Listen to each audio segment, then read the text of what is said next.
सोबत नागपूर गोवा शक्तीपीठ द्रुतगती महामार्ग हा एक अतिशय महत्वाकांक्षी महामार्ग आहे. याचं नाव जरी नागपूर गोवा असलं तरी देखील याचा सर्वाधिक फायदा हा मराठवाड्याला होणार आहे. मराठवाड्याचं चित्र हा एक महामार्ग बदलून टाकेल. आणि या संदर्भात मागच्या काळामध्ये काही आक्षेपही होते लोकांचे. विशेषतः एक आक्षेप होता जो खरा होता की आपण जी अलाइनमेंट फायनल केली होती ती लोकांनी आपल्या लक्षात आणून दिली की सोलापूर पासनं आपली अलाइनमेंट ही जो राष्ट्रीय महामार्ग आहे त्याला पॅरलल जात होती. आणि त्याच्यामुळे ग्रीनफील्ड महामार्ग का बनवतो? नवीन एरिया ओपन अप होतात. ग्रीनफील्ड महामार्गामुळे अनकनेक्टेड लोक त्याच्याशी कनेक्ट होतात आणि तिथे विकास जातो.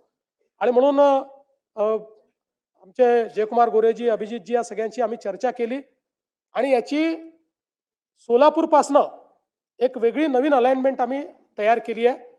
गतिशक्ती प्लॅटफॉर्मवर तो मार्ग नेल्यामुळे गतिशक्ती प्लॅटफॉर्मचा काय फायदा आहे बघा की जवळपास सगळी वन जमीन आम्हाला त्यातनं वगळता आली.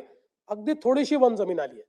त्यामुळे त्याचं परमिशन मिळणं अतिशय सोपं झालेलं आहे आणि खूप मोठ्या प्रमाणात हा मार्ग आपले सगळे शक्तीपीठ तर कनेक्ट करेलच. पण मी तुम्हाला सांगतो की विशेषतः जो दुष्काळी भाग आहे मराठवाड्याचा आणि पश्चिम महाराष्ट्राचा देखील त्याचं चित्र बदलणारा हा महामार्ग ठरेल.